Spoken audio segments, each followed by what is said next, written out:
welcome back, man. Look at us, dude. 3 shows in 2 weeks. It feels good, man.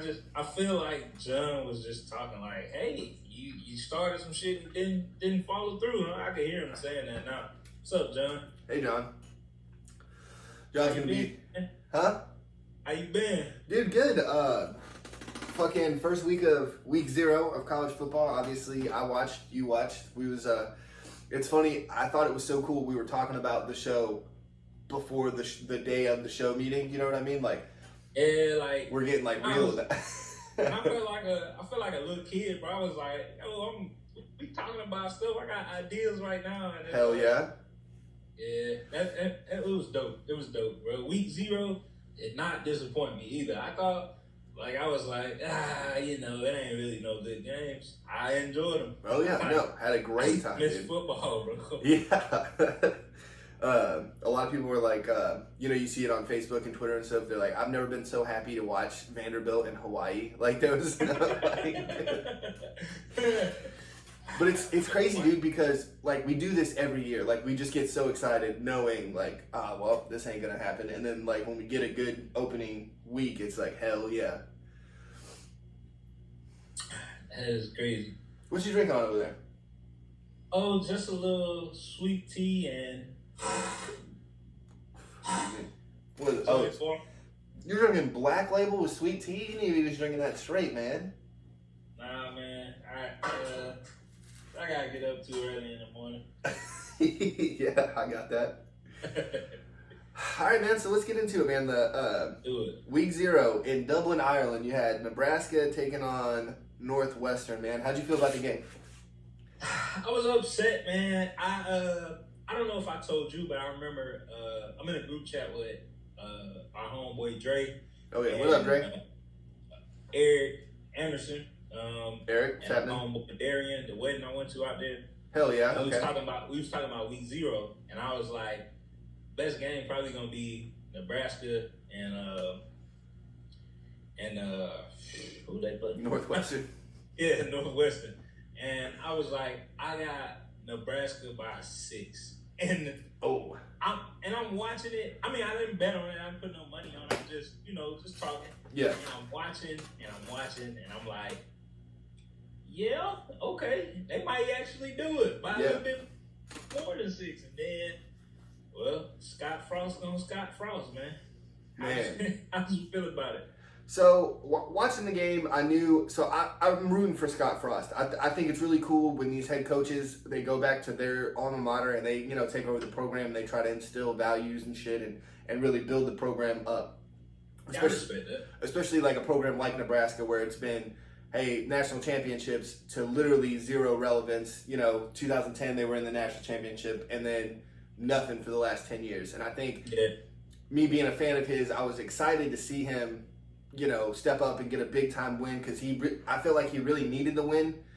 But watching it, he did. So he wasn't calling the plays. They kept making whoever was announcing the game. They did a pretty good job of letting everybody know like Scott Frost wasn't calling the plays this year.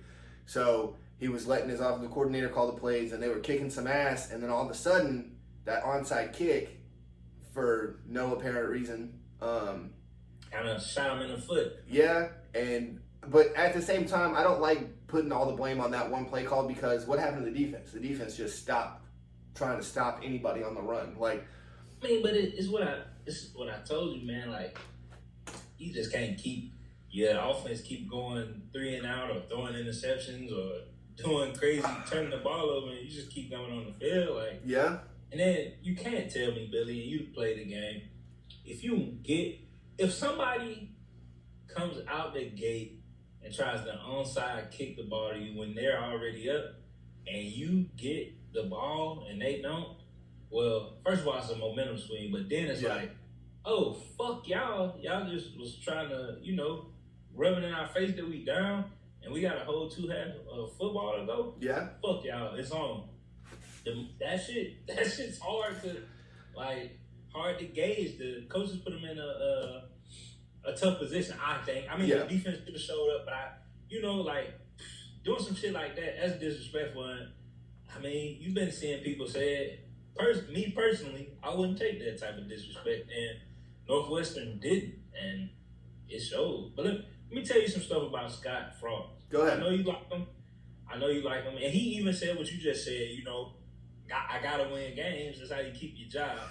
Yeah. And, well, all right. So I think he should have took over from the play calling when he started seeing stuff to slip.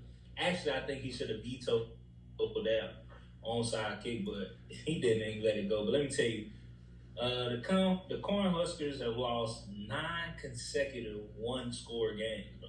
Yeah. 9 consecutive. Last year they were 0-8. Damn. And in 45 games as a head coach, this is the guy it's his alma mater, and we're rooting for him. He is 5-21 in close games, bro. That's not good. Is that a one possession? Like when you say close game, 1 possession games? Yeah. Oh, you said 5-21. 6 or less points. Bro. Damn. You can't keep your job like that. No. I get it, like I said, I get it. You going back to your alma mater, instilling values, but Nebraska isn't fucking, what's a random school that Middle Tennessee State? Yeah, they not them. They not fucking one of them schools on the coast. They get 5-star. Yeah, they get 5 stars sprinkled in there. Like there's no, Yeah, it's not. We're not gonna say they're the most talented, but they probably got about at least 2 5 stars on their team, at least. And I know they got at least 12 4 stars, bro. So it's Nebraska.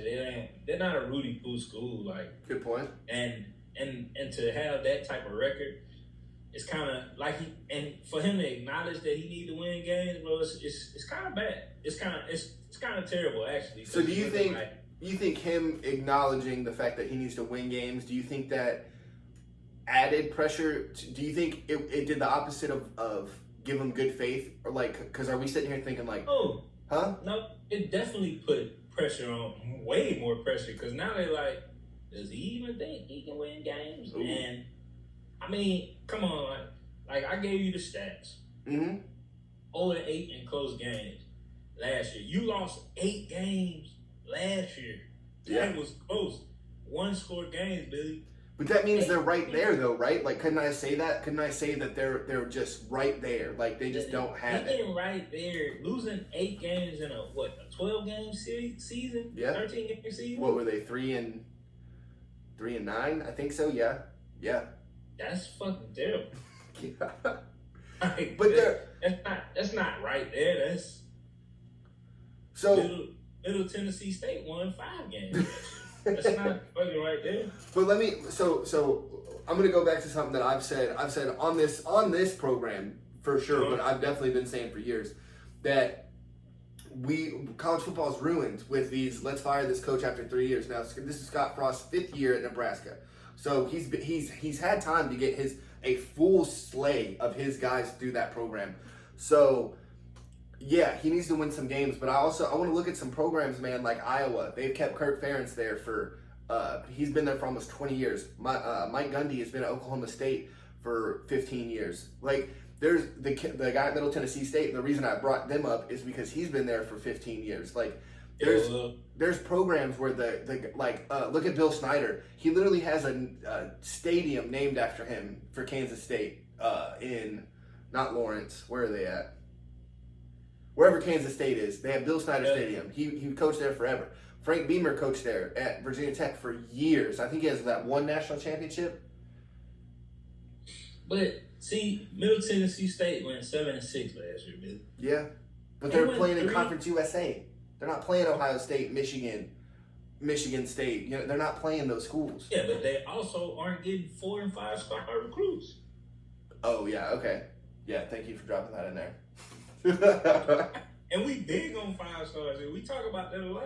I'm a 5-star fan. Middle Tennessee State is full of 3 stars, 2 stars, and I'm not knocking them because I ain't had no star. Nebraska and Middle Tennessee State and those schools, like they're on different. Kansas State not on the same level you think as Nebraska as far as recruiting. I don't think. No, Like, they're not. I'm just throwing it out there that like maybe Nebraska is no longer that program anymore, and we got to move on. I mean, Is that crazy? Is that too much? It's if they're still getting the recruits, Mm. I feel like we can't move on because people still want to go play there because they know they. I'm gonna look that up for next show so we can have it. Yeah, we just gotta look. I think so, but we'll spend our day on this. Let's move on. You got it. Ah man, this next topic it kind of hurt. It hurt. What are we doing? This next topic hurts me like personally. It should hurt you too. It saddens me. It don't hurt. It saddens. Saddens. Okay. What saddens us? Lee Corso is slipping. Oh man. no. Yeah. So I got a quick thing for Lee Corso, and it's like, and I just want him to know because I know he watches that there's zero disrespect to him, and we respect his legacy so much. Definitely. But it's time to go, big fella. Like, hey man, you gotta. He's getting So I noticed last year is my first. So I don't know, maybe I'm wrong, but I noticed last year he kind of. You ever see him when he talks to Kurt? He touches and grabs him and shakes him and shit. And it's like, so you could see him trying to shake Kurt, and just he's shaking before he can physically shake him, and it just. Yeah. Hey man, we got to get these guys to throw in the towel, man. Like, let some young bucks come through real fast. I know you got some things to say too, but David Pollock, he should not be on the B team of College Game Day. That dude knows defenses. He knows college football. He probably would have been a great pro if he didn't get hurt. And I don't know why he's not on stage with them every week. He's part of the backup squad, and he'll do like fucking cameos on a different campus that's not College Game Day. And we really got to fix it. ESPN in general needs to fix on that. But again, no disrespect to Lee Corso. Not at all. ESPN is a piece of shit, but I figured last year when I saw Lee Corso say, fuck it. Yeah. Yeah. It's probably time. Probably just let him go play, he rich. He just go sit on a beach somewhere. Yeah, but what if he's going to be one of those guys who, like, when you fire him, he dies in 2 years, and it's your fault because you fired him, He just died that's faster. what's scary, bro. Like, because I 100% think that happened to Joe Pa. Oh, yeah. Like, all these diseases just crept up on him in 2 weeks. Yeah. He was just good 2 weeks ago. And then, bam. Bam, dead. So, I don't know. ESPN got to get them fucking contracts together or something, or let him do shit. I don't know. Not in his backyard, because that shit, apparently he was in his liquor cabinet before he went out in the yard. Maybe they need to send somebody over there to make sure he's straight, or be like, he ain't gonna make it today. Water some shit down for him. Just get in there a little early. Yeah, give him some popsicles, some milk, or something. He needed something, because the SEC champion. Oh, God. It was bad. The SEC champion not being or winning the SEC championship is crazy. No, and I get like word fuck ups every now and again, but hey man, you only got a couple things to say, and we're gonna go right back to Desmond and let him say some shit, and that's the one thing you fuck up. Your one your little 1-2 punch you got. And then when they laugh through that shit, they like, what the fuck? I'm just like, it's time to just call it quits, man. And so I also want to say too, if they do let go of Lee Corso, I don't think anyone else should do the mascot head. Or are you against? Do you think someone else should pick it up? Nah. Because what about the kids, man? Like, I want my son to see something cool like that. Or you think they got something different going on now? I don't think they got nothing different. I feel like the mascot should just be replaced by more fan signs or something in the background, like show some cool fan signs, like not explicit ones, but like a lot of people put in. If you ever I know you pay attention. Oh yeah. A lot of people make dope signs that end up spelling like ESPN or something like that. Something relevant.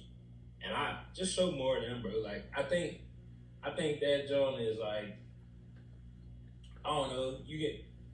I don't know. I don't even know who would be able to do it unless it's Kurt. But he ain't gonna do nothing like that. Nah, I don't think it, but that's what I'm saying is I think, like, you can get some coach who's retired and just put in Lee Corso's spot. Or, like I said, dude, David Pollock can get in there and actually talk X's and O's still.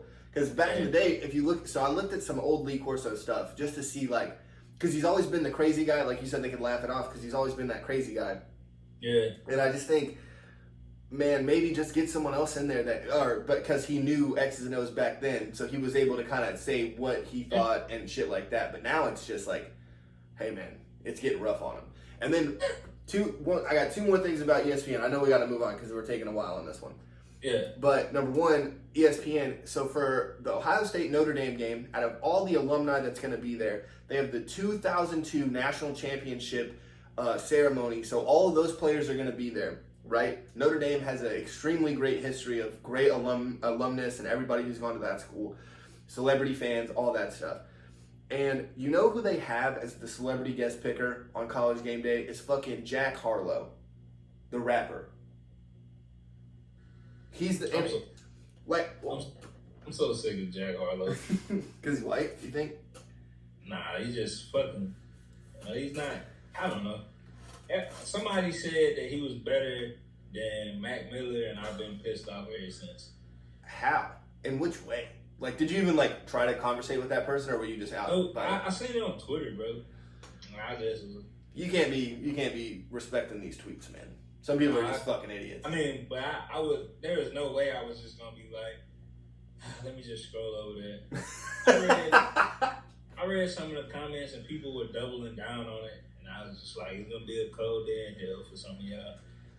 Like, you know what? But yeah, fuck ESPN. Anyway, but hire us though if y'all are looking for something. Yeah, y'all need somebody. You know, you need like ESPN after dark. All right, man. So speaking of ESPN, they just did a good thing, so that's kind of funny. But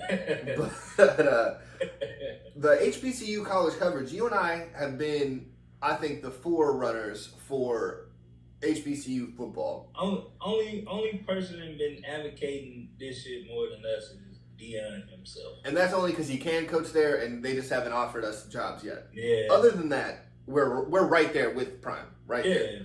Yeah. But how'd you like the coverage, man? They had 3 games.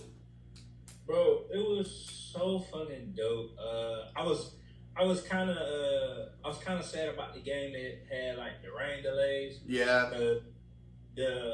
The dude back to Dre and Darian, the quarterback from what's the team was it? Black and Gold. What's the name of the team? Alabama State. Yes, the quarterback from Alabama State transferred from Auburn. Mm-hmm. Yeah, but he's from Houston. He played at North Shore. So I asked Dragon about him, and they was like, "Oh yeah, he was nice." Yeah, bro, you could just tell that, like, he was pretty. His pocket awareness was crazy. I'm like, oh, he finna get smacked, and then he'll just spin out a tackle, make a crazy throw and run, and I'm like, yo, this dude is really just like that out here, and it was fun to watch, bro. Like, I was like, you know, a lot of people wouldn't be able to see what I'm seeing right now, including NFL coaches, because it's never been covered. But yeah, unless you send a scout to that game, it's not. Yeah. Yeah. See, but now it's on ESPN. Yep. Coaches at home, you know, most coaches, they always watching football if they're not watching film, and it's like, oh, they get down like this. I think that's gonna. Mm-hmm. I think a lot of NFL scouts gonna be like, damn, did y'all see him? Why ain't nobody talked about him? You know, shit like that. Yeah. And it's just gonna bring more awareness to HBCU players, like you said a couple shows ago about like how a lot of the greats in the NFL came from HBCUs, and people forgot about that because of Power 5 taking over. Oh yeah. So I really think that coverage is amazing for HBCUs. I feel like more awareness gonna come which brings more talent, which brings more funding, which really helps out the HBCU. Because I was watching, and then I'm gonna let you talk. I know I feel like I've been taking over. No, hey, you got it. I was watching, and something that just stood out to me was them talking about Howard's jerseys, right? He was like, yeah, Howard, a quarterback that went there, he actually went to the league. I can't remember his name. He was one of the announcers with RG3. I want to say it's Kenny. Was it Kenny? I think it might have been Kenny, but I was thinking David for some reason because I know there was 3 of them. Yeah, I think it's Kenny Walker, maybe. I'm not sure. You could be right because there was the color commentator guy was he worked at ESPN for a minute, and they fired him, and he did whack games for a really long time, and then he came back to ESPN when they got the. But it's either David or Kenny. It's one of those, and then the other guy is obviously the guy I was just talking about. But keep going. Sorry. But so he was it was kind of dope. He got to do the show because he went to Howard. He was a quarterback from Howard, and he was noting something that Deion had said last year, like Howard had new jerseys, and they finally got their names on the back. Both teams finally got their names on the back of their jerseys. And he was like, that wasn't something that I had until I got to the Patriots. He was like, I never seen my name on my jersey, and that was so dope because we seen Deion say that joke in like one of his post game interviews, like how somebody gonna know they baby in the stand? I mean, if they can't see their name, like put their name, and I see like most of the teams went to that, and it was just like a proud moment, bro. Like like this dude's really advocating because I know.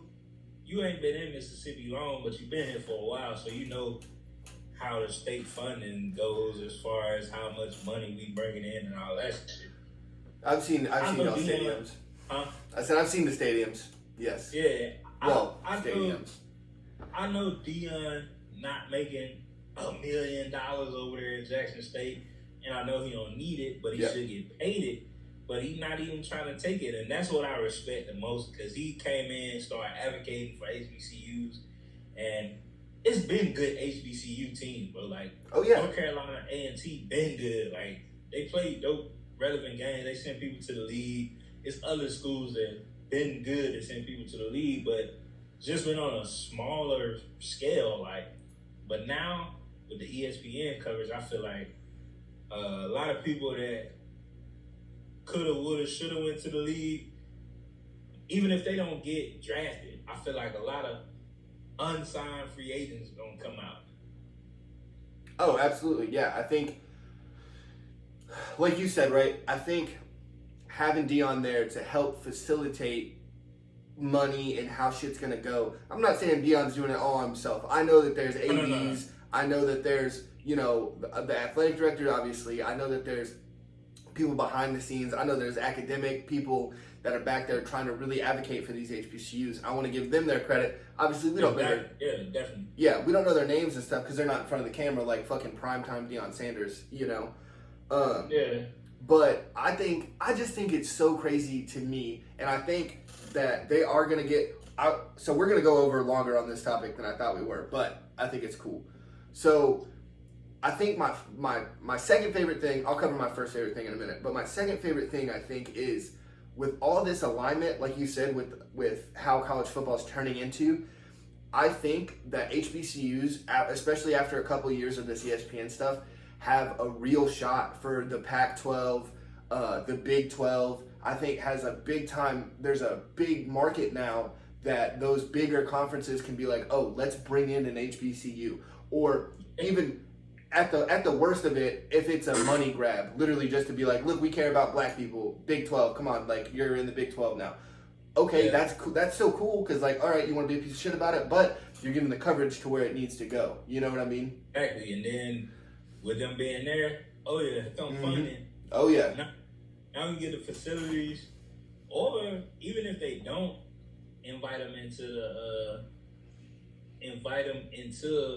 I mean, maybe college football dump money into the SWAC and the MEAC, stuff like that. Oh yeah.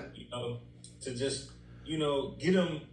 Because what I feel is gonna happen soon. I feel like Travis Hunter is just the beginning of a few people to go to HBCU, like #1 player in the country going to HBCU. What about his exposure? But now he on ESPN. Yep. Now he has so the exposure to like it's like, okay, all right. And then they've been showing clips of him killing shit down there. So it's like he was the #1 player, but I feel like more people gonna go there and they're gonna be like, all right, if we don't show the #1 players, then we're gonna lose money because I watch to see defense, but I like to see some offensive shit too. I do. And you get all these talented running backs, wide receivers, quarterbacks going to HBCUs, and you're not showing them, your ratings going down. And for sure. And one thing we know the NCAA is all about is they paper, and I know that that's for damn sure. They not sending a couple million to some HBCUs is a little pinch of what they gonna get for showing them. So I feel like it's a lot. But let's get to your first favorite thing about it. So watching the games, you know how if it's like let's say it's Ohio State, Michigan, right? So there'll be a commercial, and it's not a commercial because it's paid for by the Big Ten, and it'll be like, we are the Big Ten, and it'll show like some dude in a computer lab or like somebody doing some science research shit with a fucking thing. So what I thought was super cool, man, it's something I've never got to see before because I'm like kind of newer to the HBCU and like what it does and what it did for history and stuff, right? But what I love that it was showing shit like what HBCUs the like more popular things are, like not saying they don't do science, that's not what I'm getting at, but they showed like the step team and the bands, and it's like, so like you and I know that Florida A&M probably has the best band in the country, and a lot of people don't know that because they haven't seen it. But I can't agree with you on that, bro. I'm from Mississippi. Who has the best band? Jackson State, the Sunny Boom of the South, man. Come on. You think so? I don't know, man. Florida A&M's pretty. That's the first, because I played the drums, so like I saw this thing in high school. It was like obviously a long time ago because I'm old as fuck now. But I just remember seeing their drum line was just the dopest thing I'd ever seen. I still think it's kind of gay because it's marching band, just not for me. But I think it's cool that that's what they showed. It's like, look at this shit. Like, you don't have to come to do this or do that, but like, look at the fun stuff we could do. Not everything, and a lot of people don't know that. Like, I know you say that shit kind of gay, but if I could have, Coffeeville was small, so you couldn't do both, right? If I could have stayed in band, I would have took both of those scholarships. A lot of people get full rides and just to go play the drums, bro. Like, and I ain't saying it like it's lackluster because I play the drums at church too. So respect. I've heard you on a kit. I respect everybody playing the music. I don't think Billy was just playing. He said he thinks it's gay. It's difficult. But bro, like the halftime shows way different from what we would watch. Cause like, just think about it. Last year, the whole time we just watching the same highlights over and over and over. And I like seeing the highlights, but we watch the same highlights. Oh yeah. So now when you're doing the HBCU, I guarantee they're gonna show the battle of the bands during halftime. They're gonna show whoever is at home band first. Yeah. They gonna kill it. Then, depending on how they want to do it, they might show the other team's band, but you're gonna see the drum lines go at it every halftime, and that's gonna be dope. Like, it's gonna be something different that ESPN ain't never really just, other than probably the Southern Classic, Grambling and Prairie View. Who? Prairie View. Nah, it ain't. Yeah, it's Grambling and Prairie View. That's the Southern Classic? Yeah. Dang, bro, you blacker than me. But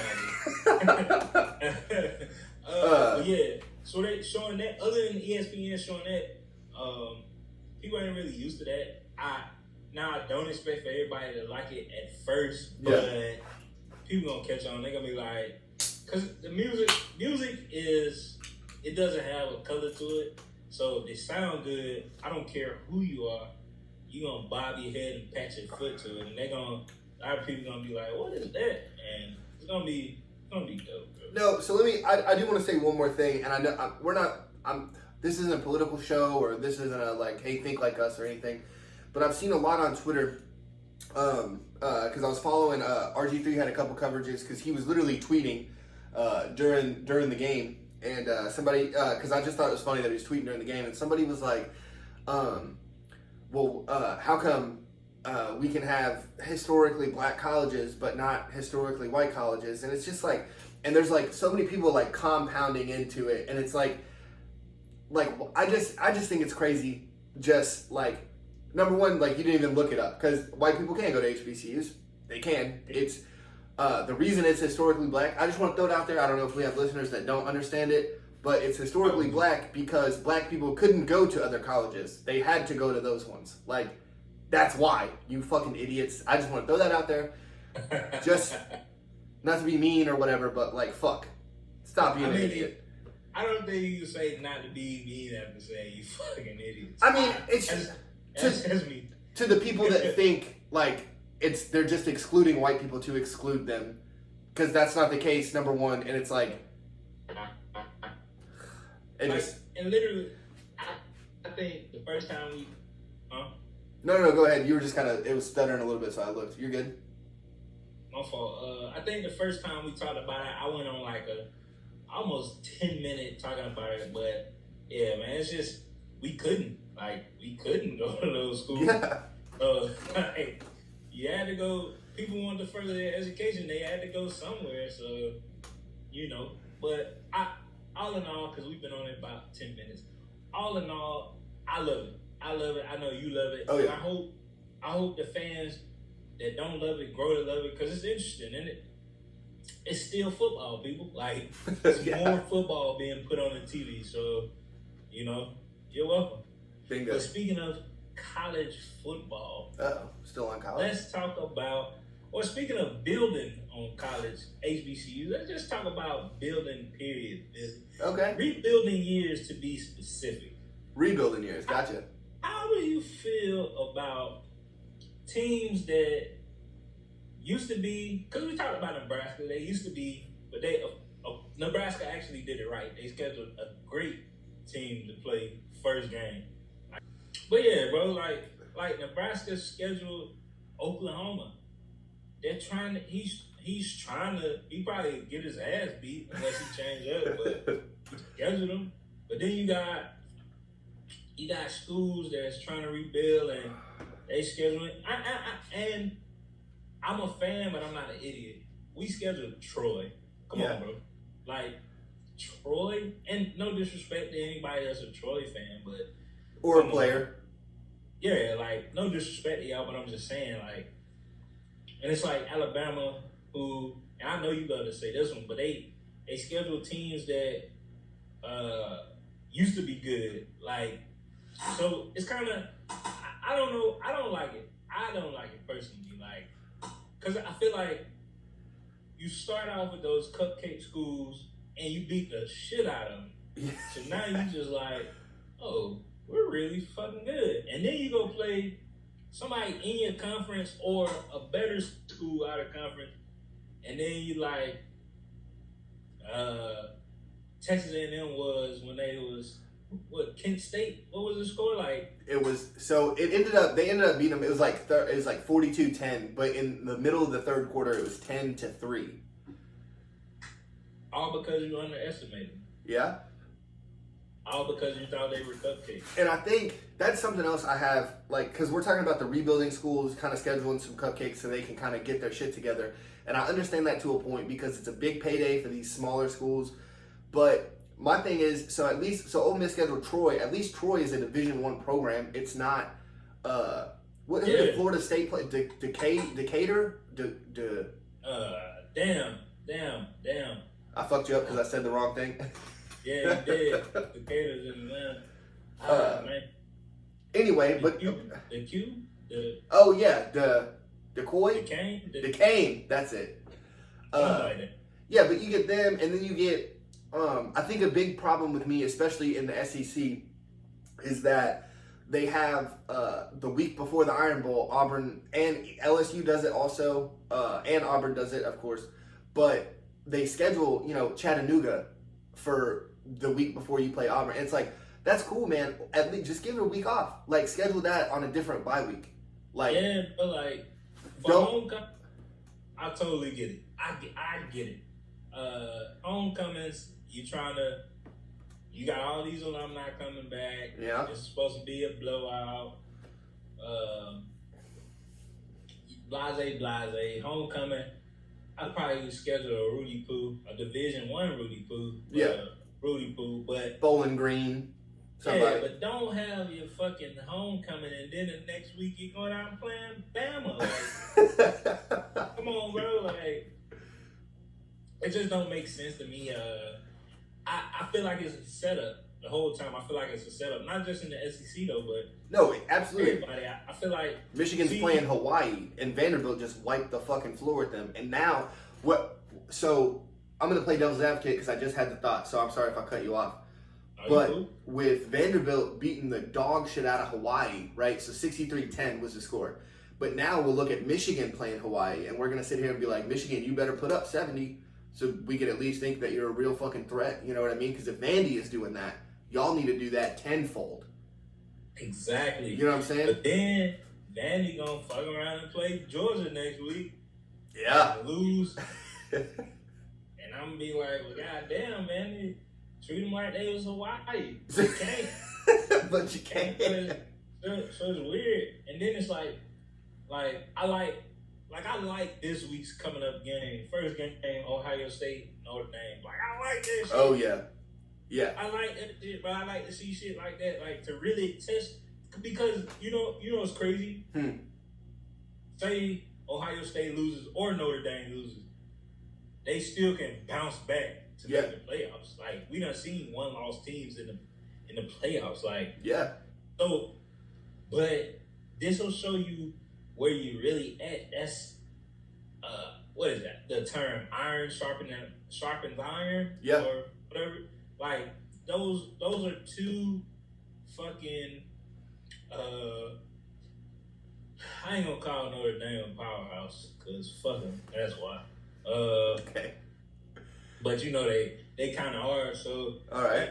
And then Ohio State, same thing. Fuck them too. But they are, and for them to play week 1, that's amazing scheduling. Yeah. Like, I would like to see. Fuck it. Alabama and Georgia, get it out of the way before the SEC championship. Fuck it. We can see it. Cause, like, Alabama LSU played that 1 year, what, twice, 3 times? No, it was twice. Yeah. Yeah, but get it out of the way, man. I don't want to. And then maybe switch it up to where we can see, shit, Kentucky played Alabama or Ole Miss in the SEC championship for once. Something different, like. No. I really. Go ahead. No, I was just gonna say. So I'm with that too. I'm with you 100%. I think a lot of the scheduling needs to be changed because as the athletic director, you schedule 5 years out of your schedules. Excuse me, your out of conference schedules. So 5 years ago, Ohio State was like, hell yeah, we'll play Notre Dame. First game of the week, don't worry about it. But that's where I have a lot of respect for these Big Ten schools. Even in Wisconsin, they'll play a TCU to open up the year. Ohio State did a back and forth with Oklahoma. Georgia has done it with Notre Dame, and they're doing it with Oregon this year and next year. So I think my problem comes in with it with Bama because they'll schedule Louisville after Louisville had Mark Jackson and shit. Yeah, and it's like, that's cool and all, Bama. Like, but Lamar gone, like, who the fuck do they got now? That's what I'm saying. They had Miami last year, and it's like, Miami's been on a rebuild for, what, almost 20 years now? 20 years. Same thing with Florida State. Buddy was hurt. Yeah. And it's like, all y'all did is went in there and smacked his ass once, and he was back done. No, but see, even Florida State played Notre Dame last year. I mean, you know what I'm saying? Like they weren't scared to go and try to, hey, we're a notable program. We can go in and we can go beat the fuck out of them. I was just like to see Bama play somebody like Michigan State or some shit like that. Yeah, something small. Like, not even, I'm not saying go play Ohio State week 1. No, I'd love to see that. That would be. I would. That would be dope. But like Michigan State, fucking Wisconsin, fucking Yeah, even a fucking USC. Yeah, I was just about to say, like, show me some 5-star and 5-star players. Right here. Yeah. Right here. The best show. Like, I would love to see that, but I just don't like it. But that's damn shit. Kind of.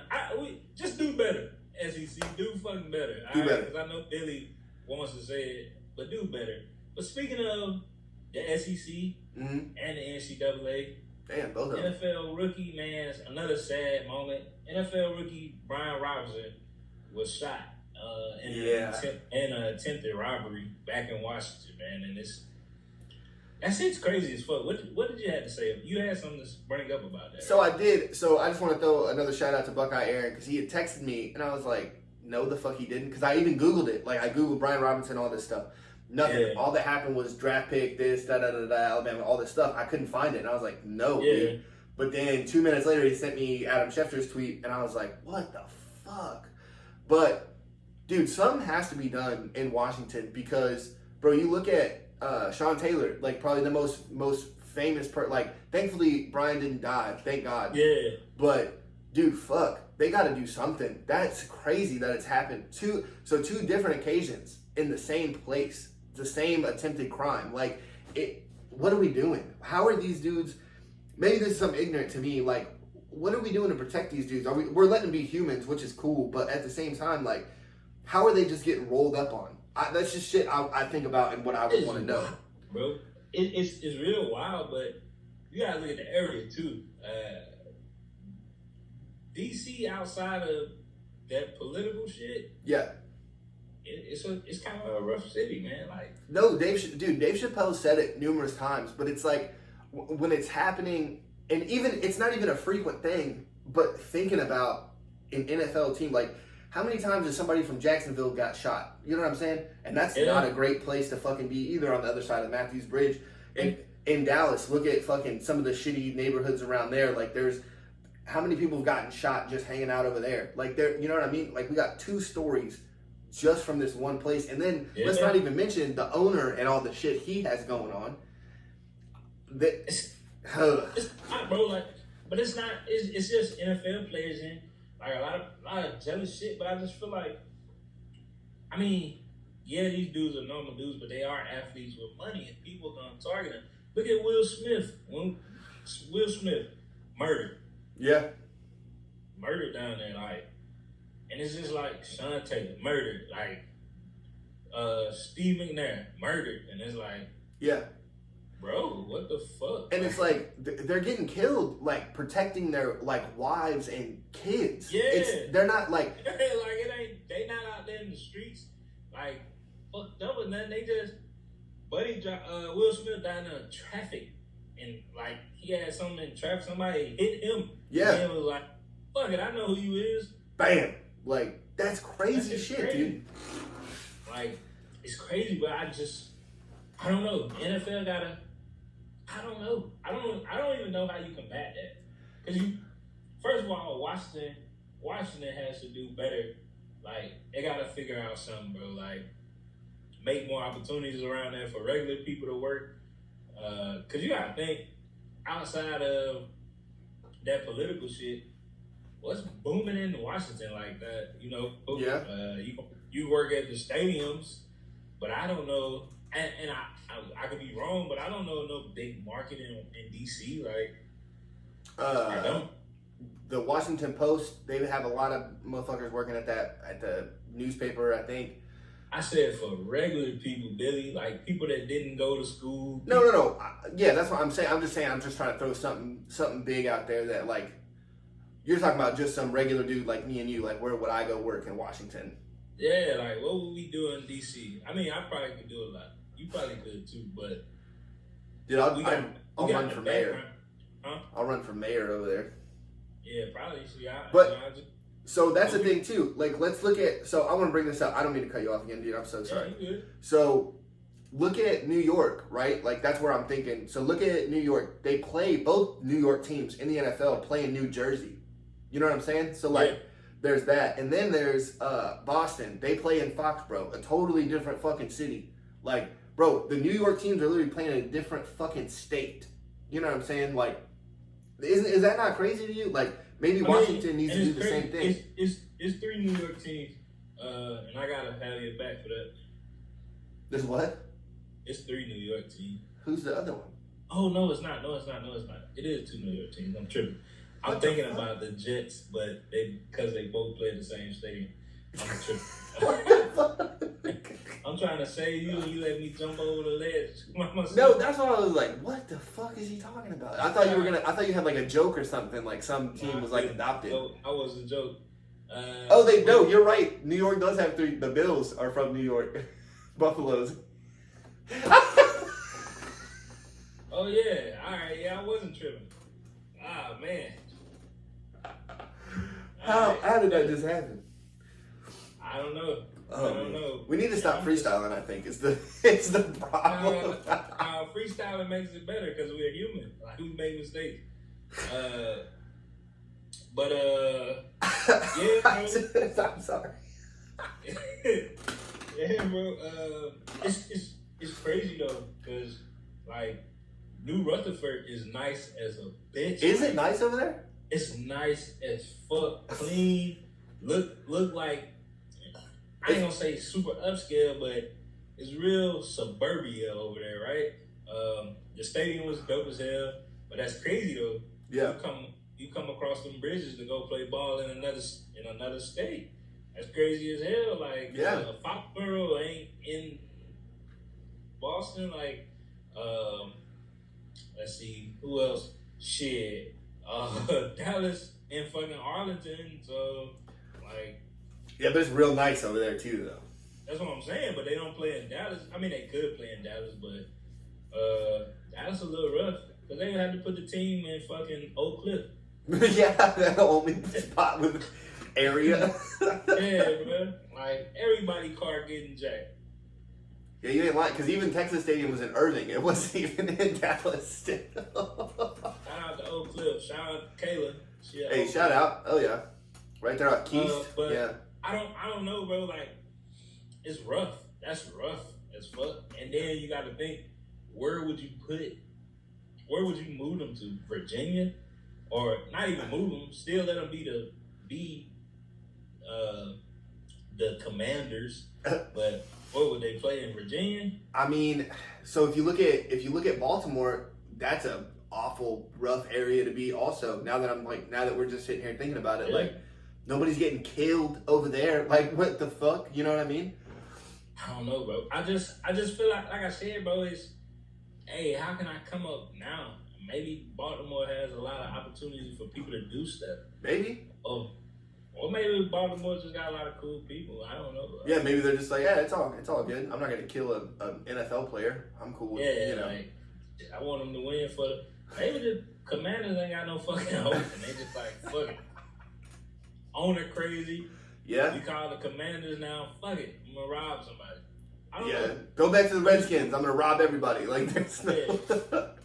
But it's weird, bro. Like, it's weird. But the NFL got to get on, man. I'm going to say one more thing about it before you transition. I know you're excited too. I'll take the transition. But, so again, on Twitter, I'm only going to bring this up because I've just been sitting on Twitter since Saturday. After Saturday, I've just been on it like a motherfucker. Yeah. But there's a lot of people. So, like, there's a big joke going around like, Antonio Gibson's fantasy owners are so happy right now. And it's like, yeah, dude, somebody got shot, but, like, we gotta stop freaking out. Like, bro, that's a real person. Like, no shit, man. Like, this person's just going out for clout on Twitter. Like, I don't know. Maybe it's, like, because, like, it's just a joke. I don't know if maybe I'm tripping and it shouldn't be taken that lightly. But at the same time, like, maybe it should be because it's just something that's going on. I mean, I don't know. My favorite thing on person's name to see on Twitter is just, I don't know his handle, but his name pops up as America is Musty, and that shit is just the perfect description. Like, America is musty. Like, yeah, bro. Like, it's shit that you can do, and and that you can't do that's right and wrong on both sides. So it's like, you know, and I'm talking about like legal, non-life-threatening shit that you could do and say, and it's like, well, you're a fucking dick. Yeah. And then somebody is like, that's funny as fuck. Like, so I don't know. America's musty, Billy. No, America's musty. I'm with it. But speaking of America, the overall Captain America of the NFL for the last 20 plus years, Tom Brady, 7-time Super Bowl champion, Yes, sir. gets excused from 11 days. Again, 11 days of training camp activities. I'm not even gonna say practices because for Tom Brady, what is it? But so what do you think about all the backlash and all the shit he's getting? And then his press conference when he was like, "I'm 45. Shit happens." How did you take it as a fan of Tom Brady? I'm gonna take it as, bro, Tom Brady's absence only matters as him being an absentee father. That's it, but not the NFL. Like, God damn. that's it, bro. Like, come on, Billy. Dude was at home for 2 weeks. It was like, fuck this. I'm coming back. I'd rather get hit by Aaron Donald. You know how much you gotta hate your home life to come back and be like, fuck it, I play Aaron Donald twice a year. I'm not worried about it. Yeah, fuck it. Nah, but for real though, like you said, bro, like he's a professional, bro, and considerably the GOAT. Missing a preseason and some training camp when we know he's training on his own, it don't matter, bro. Defenses the schemes haven't changed that much in 11 games. Yeah. I mean, 11 days, so. Fuck it, 11 games. It ain't gonna change that much for Tom Brady. Like, there's That's what I'm saying. So it's like, as long as if this motherfucker can still see, walk, and think, I don't care. I put him out there. Like, bingo. No problem. What? And like me being a Patriots fan, this dude literally, we was going through receivers like a motherfucker, so I ain't worried about his chemistry problems. If you open, it'll get to you. So. And if you fuck up, he'll let you know that you fucked up, not him. Like, yeah. Not like Aaron Rodgers to the media though. Good. No, on the field, like, hey, you fucker. Yeah. Yeah, not like him, but I don't. This shit not big. I feel like it's just something for people to talk about. Oh, Tom Brady's skipping training camp. Must be ready to retire. Nah, he just skipped, bro. He's 40 fucking 5. Like, fuck am I out there getting hit for no reason? Like, what are these 4 preseason games gonna prove to me? There's only 3 now, Tonio. I can win 7 Super Bowls. Yeah. I mean, okay, all right. No, I'm with you 100%, man. I'm just looking at it. I think I have a problem with some of the folks in the media, like, well, his mom's health and blah, blah, blah. And then, like, how come he's excused, but what if something else was happening for, excuse me, what if something else was happening for somebody else? And it's like, well, it's not happening for somebody else. It's happening for Tom Brady. And if it is his mom, who the fuck cares? Like, that's not our bit. Like, yes, he's a pro. And that's the thing, like, and I can't wait till we start attending conventions with the rest of the media people so I can tell them, bro, why don't you mind your fucking business? If it ain't about the sports, I don't care.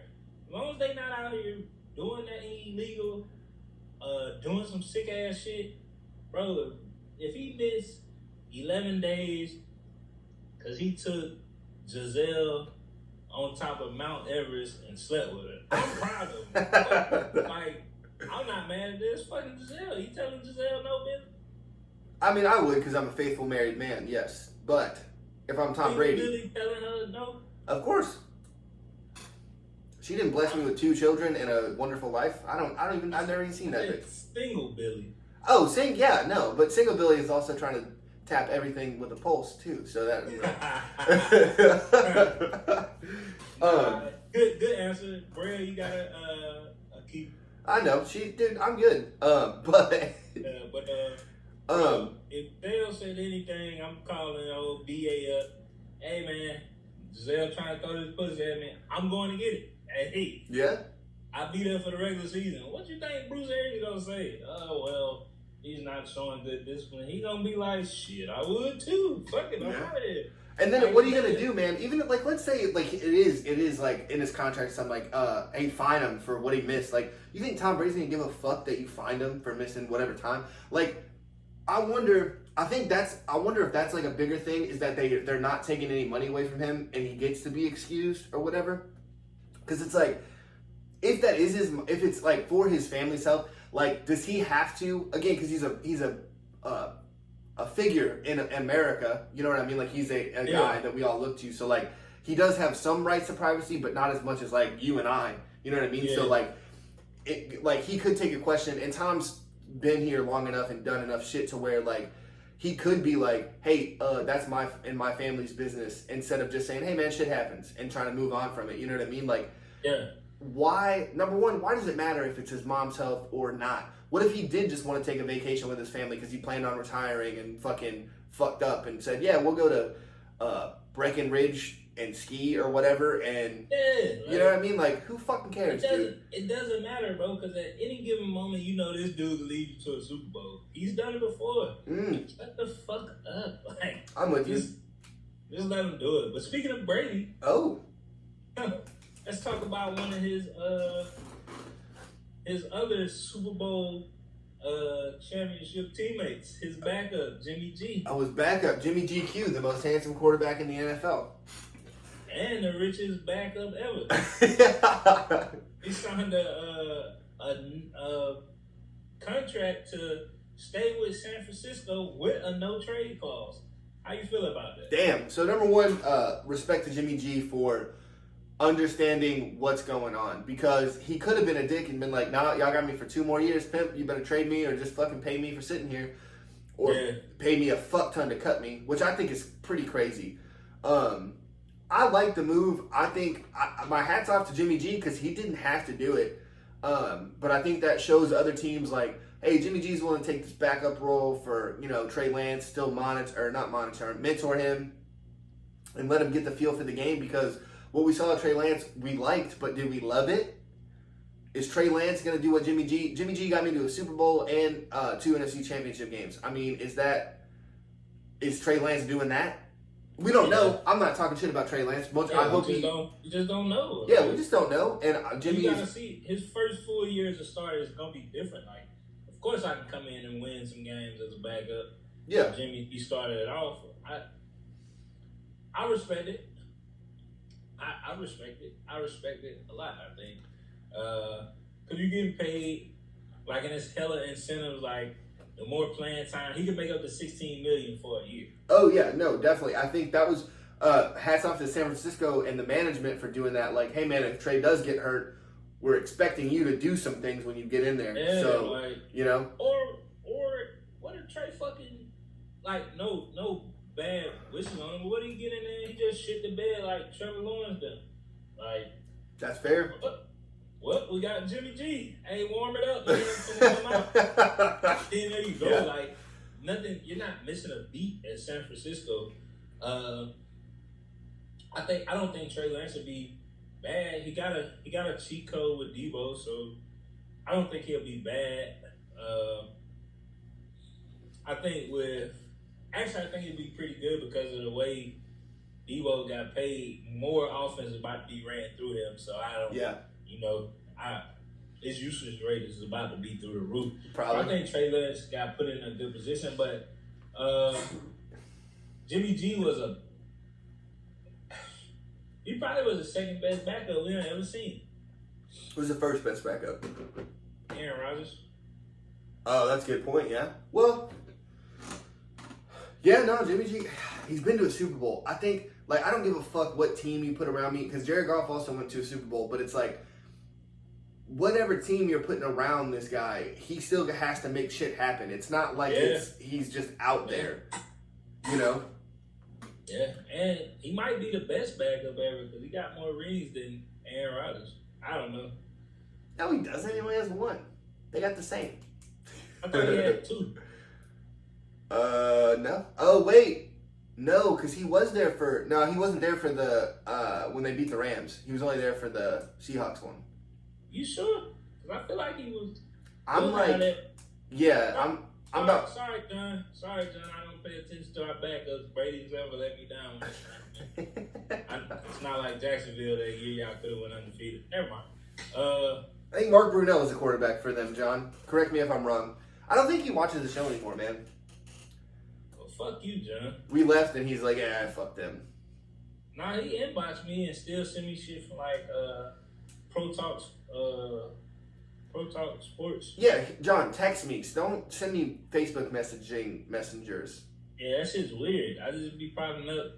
Like, I don't use Messenger, John. We're grown. You got my phone. I'm a grown. Yeah, dude. Fucking give me a call. There's no. Hey, what's up, weirdo? What Hold on. So real fast, you said something about usage rate. That's gonna bring me to my next topic. Russell Westbrook. You think he's getting a contract? There's something saying if he don't get traded or if he gets let go, that he ain't gonna have nobody's gonna take him.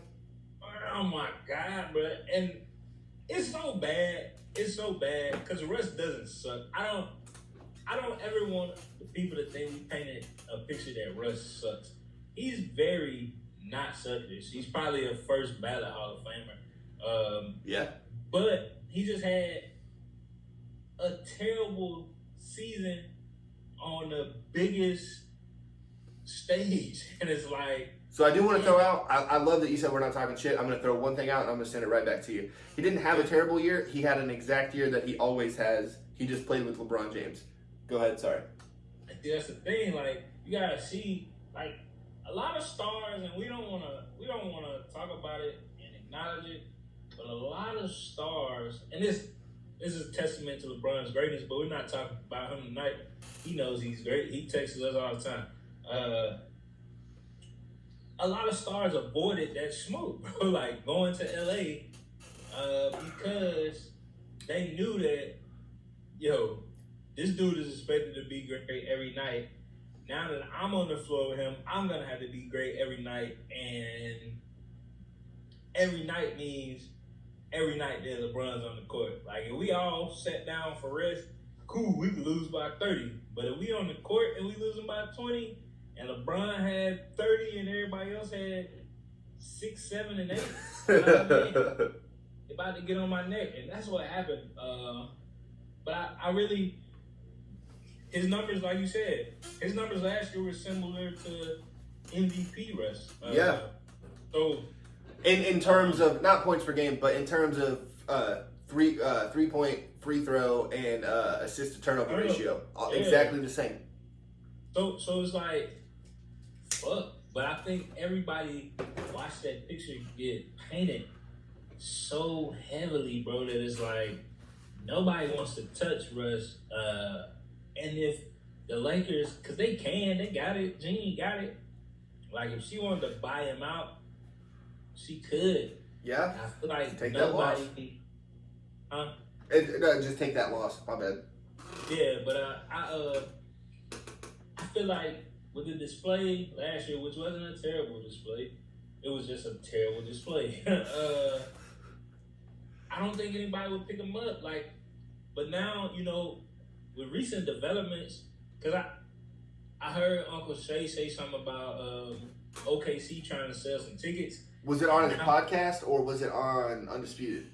It was on Undisputed. Okay. Well, the name we don't say, he's a big OKC fan. I don't know who he knows, but he said he knew somebody and they was talking about ticket sales. And when Russ was there, that's when they sold the most tickets. Now that Chet is out for the year, oh God, I could see them swinging that way just to, because people was gonna come see Chet just to see, you know, the next KD or whatever. But you seen the quotes. Yeah. I think that would be a good move with him, but I really feel like Russ is.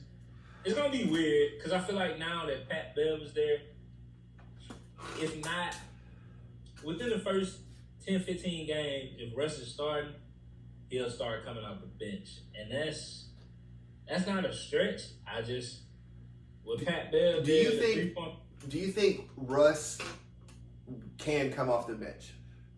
No. Why? I don't think he can. Because of what he said?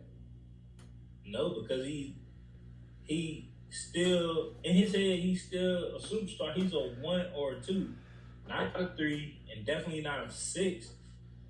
No, definitely. I don't think he would be. I don't even think he would be a 6 per se. It's kind of like Jamal Crawford, like won 6th Man of the Year twice. Was he the 6th best player on the team? Absolutely not. But that was just the role that he was given, and he just thrived in that. But Jamal Crawford accepted. I thought we were gonna let it go for a little bit. No, that was our timer. Oh fuck. Jamal accepted his role as a role player. Russ is not gonna be accepting of a role player's role. Russ still, like I said, he thinks he's a 1 or a 2. Yeah. Out of 3, and he would look at it as being a 6. Oh, I'm coming out the bench. Y'all must not know who I am. Yeah. There ain't no shot at him because he doesn't suck. He just turns the ball over too much. Yeah, he can't play off the ball. And LeBron James is the best point guard on the Lakers team. The best point guard in the league. Yeah. Like, so it's like, bro, that's what you gotta do. But I don't see him coming off the bench happily.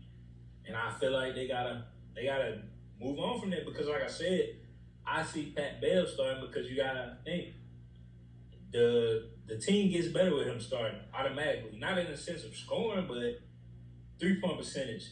If I pass him the ball on a wide open 3, he's more than likely to knock it down than Russ. Well, I also yes. Turnover ratio, he don't average a lot of turnovers. Russ averages 7. Yeah, that's a lot, dude. That's not That's good. a lot of turnovers.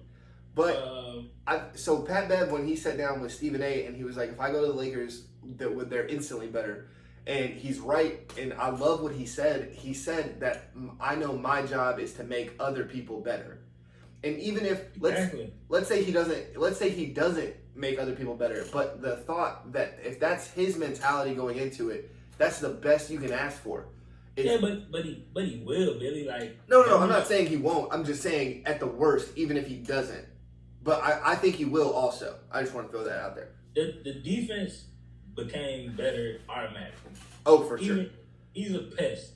Like, point blank, he's a pest. Definitely. Like I said, Russ was last place in 3-point percentage last year. Last. Out of like 100 and I think it's 40 people or something like that. Last, bro. Joel Embiid had a higher 3-point percentage than Russell Westbrook. Carl Anthony Towns, like a lot of big, bro. Like every big actually that shoots 3. Jonas Valanciunas had a higher 3-point percentage. Yeah. Than Russell Westbrook. That's a problem. Like when you're the starting point guard on any team and your 3-point percentage is less than your big man's, that's a problem, bro. Yeah. And one more thing about Pat Bev. I think if you look at the West and look at the people Pat Bev's going to have to guard, Luka, John Morant, Steph, Chris Paul, like just those in the guys I just named, I think Minnesota is going to take an extremely drastic step backwards without Pat Bev. Not saying that Pat Bev is one of the best players in the league, but he definitely brings that team up. You know what I mean? Yeah. And then to going back to Russ, I think Chris Paul by himself ruined Russ's career because Chris Paul got to OKC and they were going to try to tank with Chris Paul and ended up being the 6th seed in the West. Like, what the fuck is going on? You know what I mean? Like, how are you gonna try to tank and end up in the playoffs in the West? Like, how the fuck does that happen, dude? And I just feel bad for us, man. I'm hoping that somebody's like, you know what, this dude can still ball, like. But I think the Lakers are done with him, especially with the Pat Bev move. Yeah. I don't know. I think I'm sorry I keep cutting you off. But I think Russ, why hasn't he came out and said I love the Pat Bev move? Like, as a teammate, like even if you hate it, you should come out there and say, especially for how big of a superstar Russell Westbrook is, right? Or am I just tripping on that? Nah, because LeBron bigged up Russ, and he was like, I can't wait for him to show out next year. And then Pat Bev commented on it under it and was like, me too. And I'm like, Yep. all right, he already buried the hatchet. Where is Russ coming? And it's not to say that there ain't one out there. You know, the media, other than us, will try to paint the negative picture because it's a better story. Yeah. So not to say we just haven't saw one. Well, and Russ is also a family guy too. He's not really on social media like that. He'll do interviews when asked and shit, but he's about his family, his kids, and his wife. Like that's what he's about. You know what I mean? I ain't mad at that. But speaking of contracts, Utah has made it a point to get Donovan Mitchell traded before training camp. You think it gets done?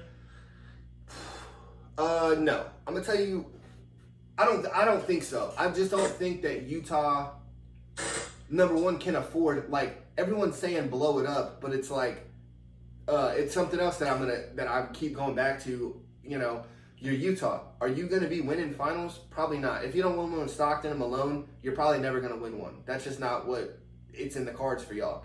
You pay the fuck out of Donovan Mitchell because he'll get you to the playoffs. Y'all will be in the playoffs. I think the loss of Rudy Gobert showed that they're trying to make something happen. I think they could still maybe bring in somebody new or something can happen to where I think Donovan's staying because nobody else has the capital to get him and still remain good. You thought want crazy shit for him because I really thought he would go. I don't know where I thought he would go actually. Where, to Miami? I thought Miami, but then who are they giving up for that? I mean, Tyler Hero and some draft picks like that. I mean, that'd be probably the best offer you could get because what I seen was they gave up like Tyler Hero, Duncan Robinson, some draft picks for what's his name? Bundana? What's his name? 44 for Utah. Oh, yeah, Bogdanovich. Bogdanovich. No, Brock Donovich. Whatever. Gave up for Donovan Mitchell and him to go. Because it was like Miami wanted a better power forward than Duncan Robinson. And Utah just get the shooting. Because I'm going to be honest with you, Billy. When they traded Rudy Gobert, I figured Donovan Mitchell he got what he wanted, but then he was like, fuck, y'all not bringing shit in? This is what y'all brought me back? Excuse me. And now he's just like, bet, let me go.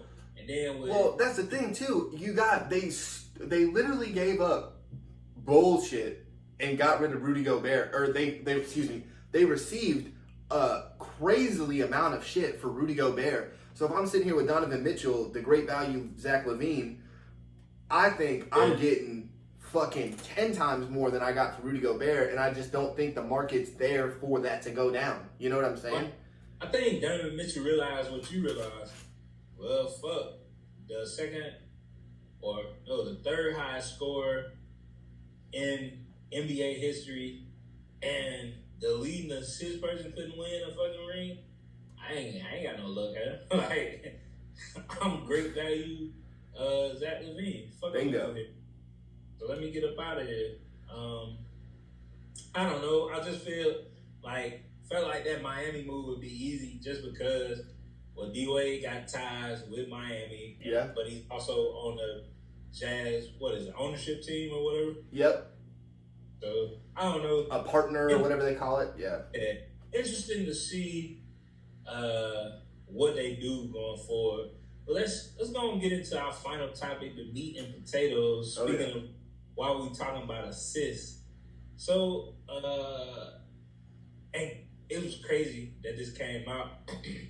So apparently Kyrie went to a party at Steve Nash's house for the Brooklyn Nets. Oh, a party? You think it was lit as fuck over there? Probably. All right. I know it had to be lit for this fucking statement, and apparently he asked Steve Nash to see Kobe's MVP trophies. Oh, what? That's so fucking disrespectful. You're at a party in my home, and you say some shit like that, as true as it may or may not be, bro. No, not only like we're not friends and you're at my part like busting my balls or something, but like I'm also your head coach. Yeah, bro, like you were on the trade block, you let it be known, y'all let it be known that excuse me. Y'all let it be known that y'all want to be out of here, but now I'm burying the hatchet, inviting you to my house. Oh yeah. And this is the shit you say to me. Not to mention, the day after we signed you, Kevin Durant was like, "Yeah, I want out of here." Like, there's like it's just a lot of shit going on, and then you just ice the cake, Kyrie. Like, I'm being real with you, Billy. If I'm Steve Nash, I'd probably slap the fuck out of Kyrie in that moment. That's just me. That's just me. Yeah. Like, I don't. He think the earth flat, so I know he can't fight. Fuck it, I'm slapping.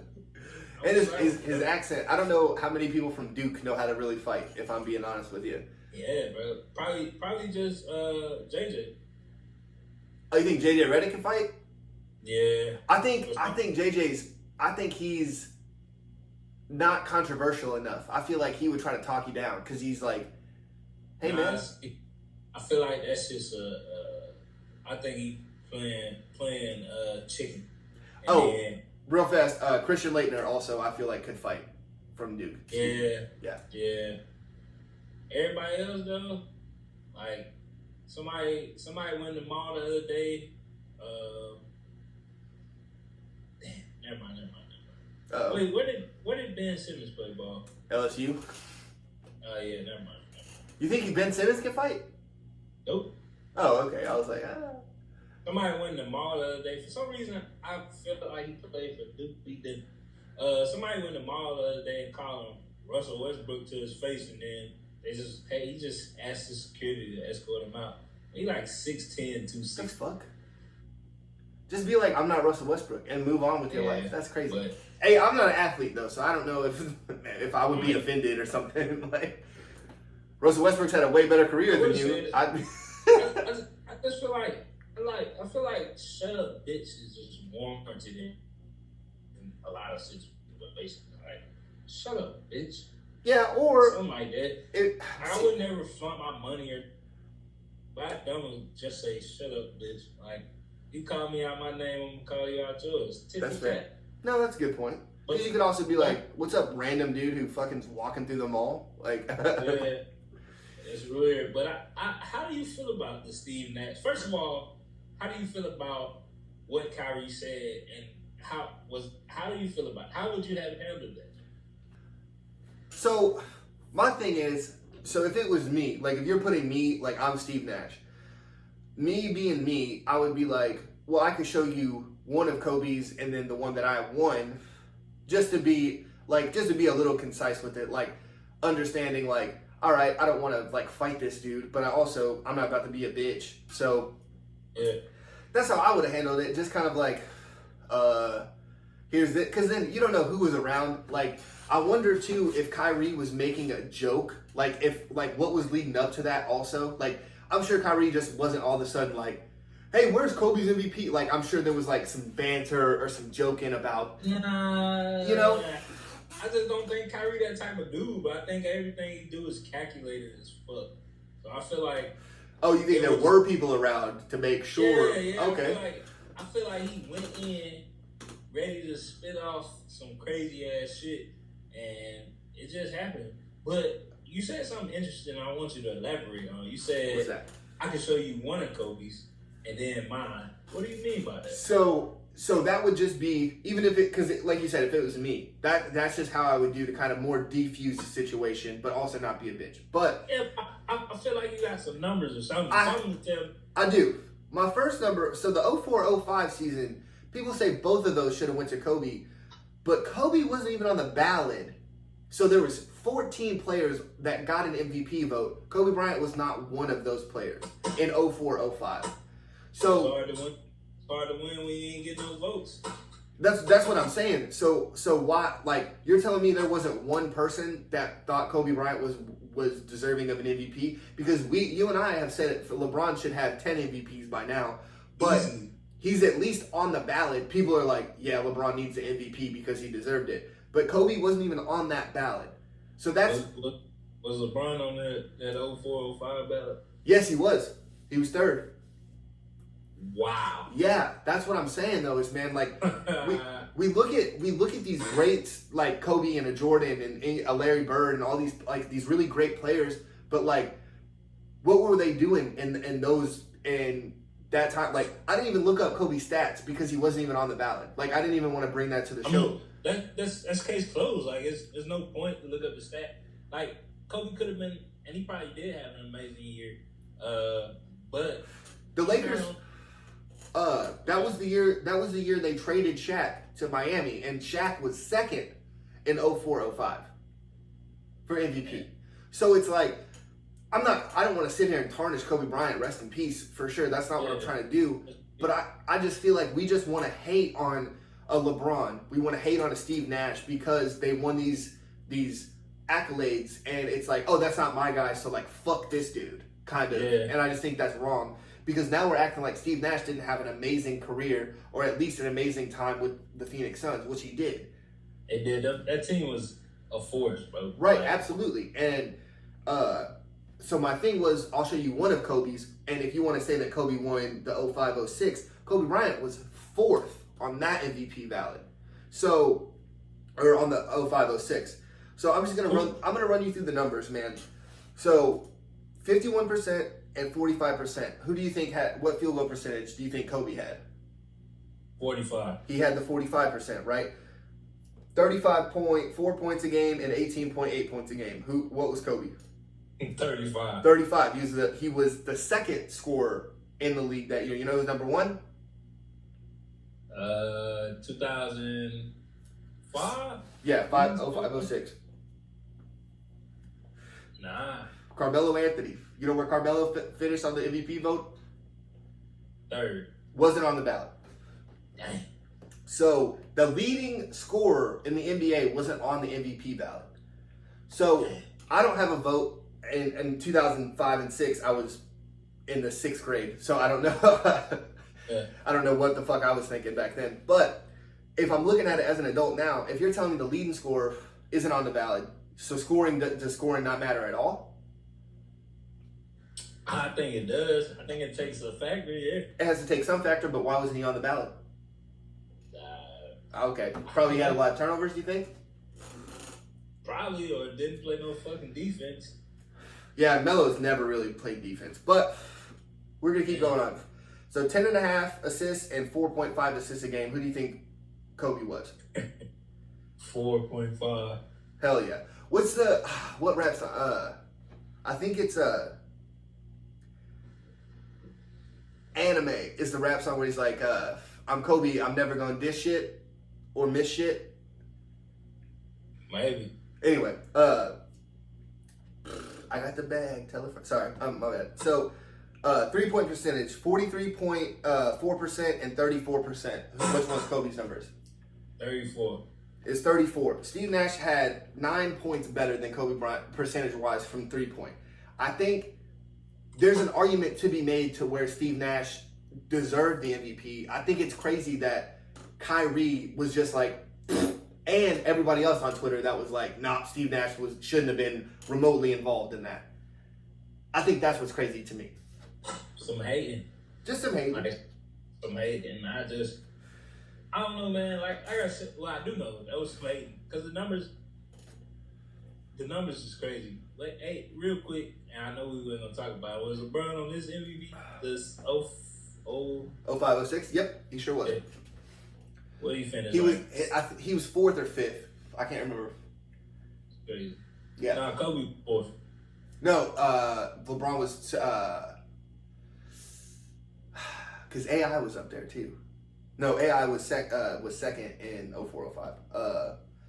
Damn, I don't remember where LeBron was. That's crazy. Even on that, I feel, but the shit that's crazy, like, is how the fuck is the Nets front office feeling after this, like, altercation, this news?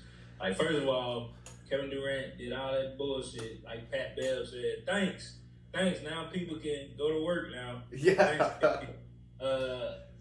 But you publicly went up there and said, "Hey, Steve Nash got to get fired or something, bro." Yeah, you have to get rid of the coach and the GM, and I'll stay.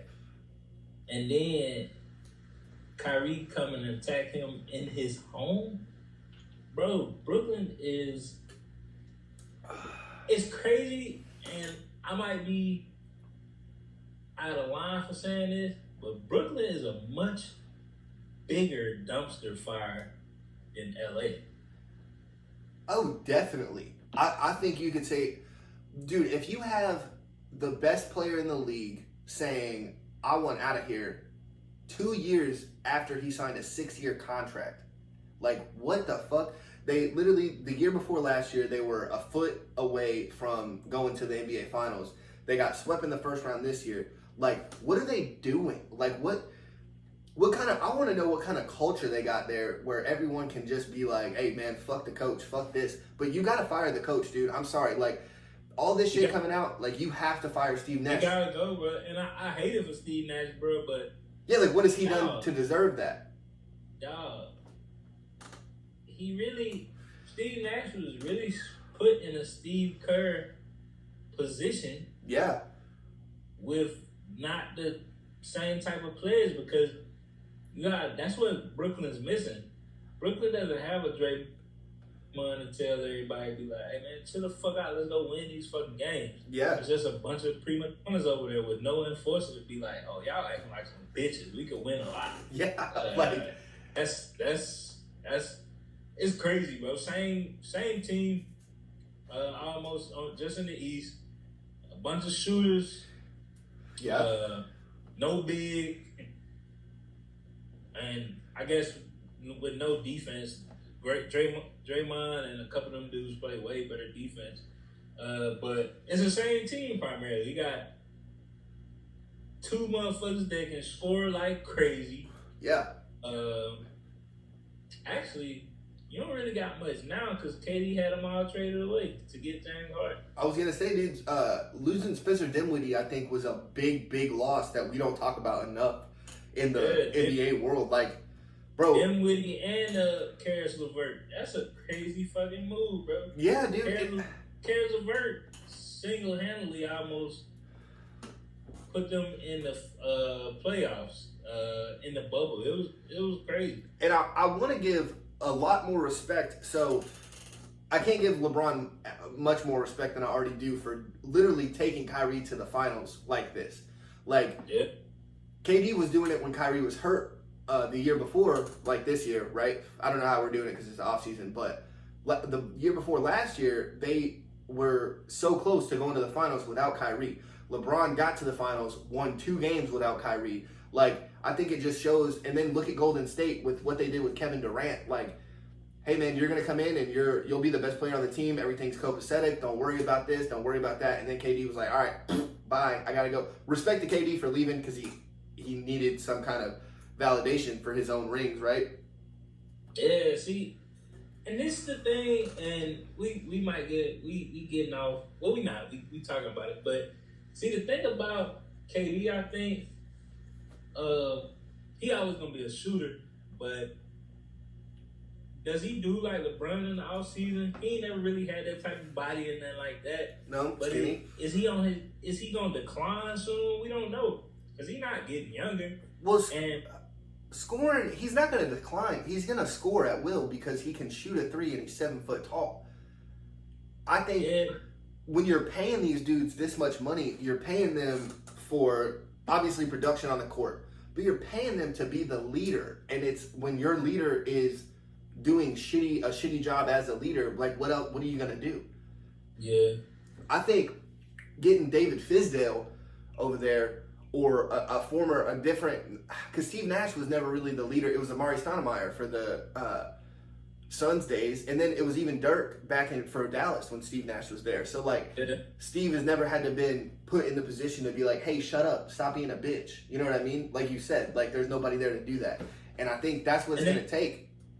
They wanted Phil Handy so bad, bro. Like they wanted him bad, but he wouldn't leave. You wouldn't leave LeBron, and I'm like, yes, because you fucking amazing. But at the same time, I don't think where I was going with that KD shit is, I don't think before he goes on a decline like athletically, I don't think KD wins another one, man. That's just I ain't hating. I just don't think it's in the cards. Like,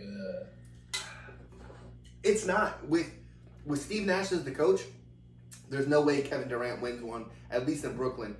Now, if he was able to get to Miami with that contract, dude, that like, if he were, let's say he does a Jimmy G thing. Let's go back on our own show. If he does a Jimmy G thing, like, all right, I'll restructure one more year. You got me and Kyrie for one more year, and then I'm out after that. Then maybe it's something. But because realistically, how do you fire Steve Nash? 2 years, playoffs both times. Yeah, coach of the year, literally coach of the year 2 years ago. So, bro, I don't know. I don't know. We'll see, bro. But no, we'll see. I do have one more thing because I think I do got a question because that was kind of the whole point of our segment, and it turned into bashing the Nets as it should have. I don't think you and I we didn't see that coming. But so, do you think Kobe Bryant deserved both of those MVPs that Steve Nash got? Nah, I don't. And I like Kobe. Kobe, he got his buckets, but the MVP. A lot of people really. I don't think they put it into perspective of what that shit really means. Like, do you mean valuable, like the value aspect? Yeah, I don't think they put that into perspective. Like, that old which year? The first year he still had Shaq, right? Yeah, 04-05. Yeah, Kobe. Yeah, you had Shaq. Yeah, like, dude, you can't. it's like, alright, but it ain't really hard. You might not even be the best player on your team. Like, how you gonna be the most valuable player in the league? And I'm not saying that he wasn't, but he had Shaq, bro. Like, it's just hard. Y'all co-MVPs of the finals, what, once, twice, something like that? No, Kobe was never a finals MVP until Shaq left. Oh, see, look, you wasn't even, so come on, man. And that ain't no knock. It ain't saying you was sorry, but you had the most dominant player that ever played a game. Bingo. Ever. And like I said, dude, I think it's because the amount of respect we have for Kobe and the fact that he's dead, rest in peace, I feel like gets skewed. No disrespect to his legacy, bro. No. Come on, brother. Like, Steve Nash had a hard job to do over there. Amari Stoudemire, cool dude, but a fucking idiot. He punching chairs, breaking his hand. What's in that? Sean Marion has the worst shot form in the league. I got it. No problem. Yeah. So it's like he over there orchestrating that shit, and it's like, damn, these dudes pretty good, even though they got all this shit going on. Like, so nah, I don't. If you want it, you deserve it. In most cases. Like I said, no, that's a good question. So I'm glad you brought that up. Then who is won an MVP that didn't deserve it? Then can we think of one? Maybe Jokic this year, maybe. Yeah, because I still think it was. I think it was Embiid. Definitely should have won that one. Who? Embiid. Oh yeah, no, definitely. I was saying that all year that it should have been Embiid. Embiid. Steph probably should have won it, but I don't think it should have been unanimous. Yeah.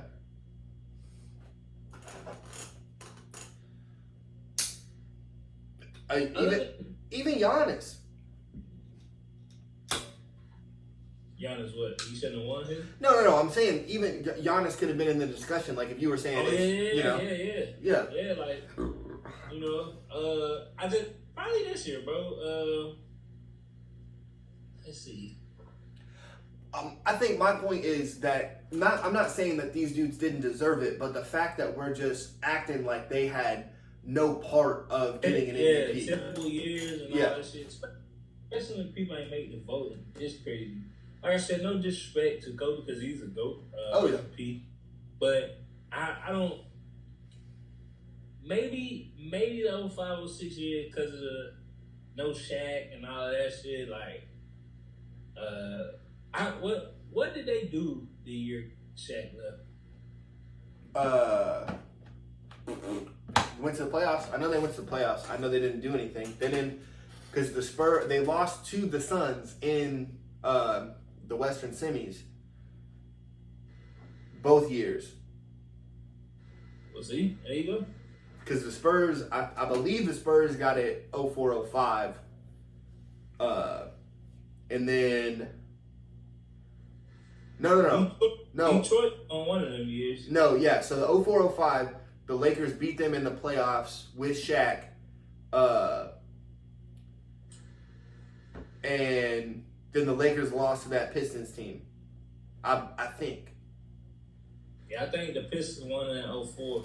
Yeah, and then 05-06 was the Spurs over because LeBron got there the year after Steve Nash. That was the Heat. Oh, that was the Heat Mavericks. That's right. Yeah, the Mavericks beat the Lakers and then beat the Suns. Yeah, no, that's right. Yeah, to lose to the Heat. Yeah, because Shaq was still just so dominant. Jesus Christ. Yeah.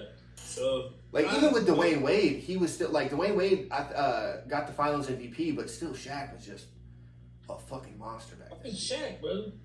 But yeah, I think he got him. You know, like I said, you can make an argument for that 05-06 without Shaq. Yeah, definitely. But with Shaq, the first year, come on, man, we got Shaq.